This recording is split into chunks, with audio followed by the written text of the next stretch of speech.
গল্পের নাম স্বাধীনতার অদেখা পতাকা। 2025 সালের 15ই আগস্ট কলকাতার এক প্রাচীন স্কুল মহাত্মা বিদ্যাপীঠে স্বাধীনতা দিবসের প্রস্তুতি চলছে। আপনারা দেখছেন দ্য ব্লগার ম্যান। ভ্রমণ, দৈনন্দিন জীবন আর মজার অভিজ্ঞতার গল্প পেতে এখনই চ্যানেলটি সাবস্ক্রাইব করুন। আপনাদের একটি সাবস্ক্রাইব আমাদের এগিয়ে যাওয়ার অনুপ্রেরণা। বেল আইকনে ক্লিক করতে ভুলবেন না, যেন নতুন ভিডিওর নোটিফিকেশন সবার আগে পান। আপনাদের ভালোবাসাই আমাদের শক্তি। ধন্যবাদ দ্য ব্লগার ম্যানের সঙ্গে থাকার জন্যে। ছাত্রছাত্রীরা পতাকা সাজাচ্ছে, সাংস্কৃতিক অনুষ্ঠানের মহড়া দিচ্ছে। স্কুলের ইতিহাস শিক্ষক সুমিত স্যার হঠাৎ এক পুরনো খবরের কাগজ হাতে পেলেন, যেটা তিনি আগে কখনো দেখেননি। খবরের কাগজে লেখা 15ই আগস্ট 1947 সন স্বাধীনতার প্রথম ভোরে স্কুলের ছাদে এক বিশেষ পতাকা উত্তোলন করা হয়েছিল, কিন্তু ঠিক মধ্যরাতে তা হারিয়ে যায়। আর যার হাতে ছিল সেই পতাকা, সেই অমল নিখোঁজ হয়ে যায়। রাতে সুমিত স্যার কৌতূহলবশত ছাদের দরজা খুললেন। ভিতরে পুরনো ধুলোমাখা কাঠের সিঁড়ি, আর বাতাসে সে কেউ আস্তে আস্তে জাতীয় সঙ্গীত গাইছে।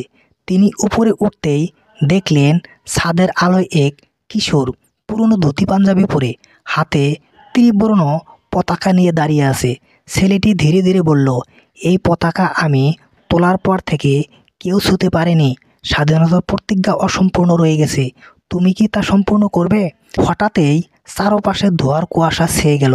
সুমিত স্যার যখন আবার চোখ মিললেন, তখন তিনি দাঁড়িয়ে আছেন খালি ছাদে, হাতে একদম নতুন কিন্তু 1947 সালের নকশার পুরনো কাপড়ের পতাকা। পরের সকালে পতাকা উত্তোলনের সময় স্কুলের সবাই অবাক হয়ে গেল। পতাকাটা উঠছে ঠিকই, কিন্তু সূর্যের আলোতে কাপড়ের মধ্যে যেন শহীদের মুখ ফুটে উঠছে, হাসি মুখে সেলুট দিচ্ছে।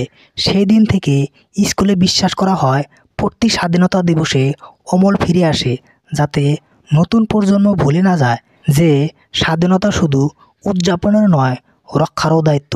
15ই আগস্টের অনুষ্ঠানের পর সুমিত স্যার সেই পতাকাটা নিজের কাছে রাখতে চাইলেন না। স্কুলের প্রাচীন কাচের আলমারিতে রেখে দিলেন, যাতে সবাই দেখতে পারে। কিন্তু পরদিন ভোরে দারোয়ান ছুটে এসে খবর দিল, স্যার, পতাকা নেই। আলমারির কাচ ভাঙেনি, তালা অক্ষত, কিন্তু ভেতরটা খালি, শুধু এক টুকরো পুরনো খবরের কাগজে রাখা। মধ্যরাতে ছাদের দরজায় আসো, নইলে প্রতিজ্ঞা অসম্পূর্ণ রয়ে যাবে। রাত 12টায় সুমিত স্যার আবার ছাদে গেলেন। সেখানে দাঁড়িয়ে আছে অমল। এইবার তার সঙ্গে আরও কয়েকজন কিশোর, তারও হাতে মশাল, কারো হাতে ঢোল, কারো হাতে ত্রিবর্ণ পতাকা, কিন্তু তাদের চোখ ফাঁকা, মুখে হাসি নেই। অমল বলল, আমরা প্রথম স্বাধীনতার মিছিল করেছিলাম, কিন্তু মাঝপথে ব্রিটিশ সেনাদের গুলিতে থেমে গিয়েছিলাম।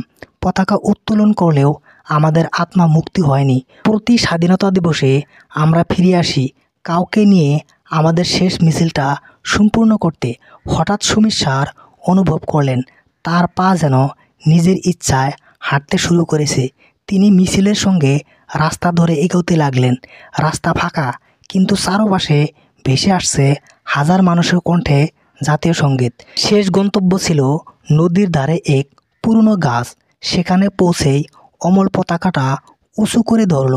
আকাশে বজ্রপাতের মতো আলো ফুটে উঠল, আর মুহূর্তে সব ছেলেরা কুয়াশায় মিলিয়ে গেল।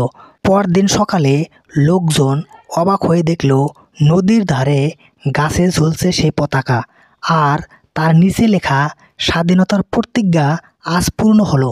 কিন্তু সুমিত স্যার আর কখনো স্কুলে ফেরেননি।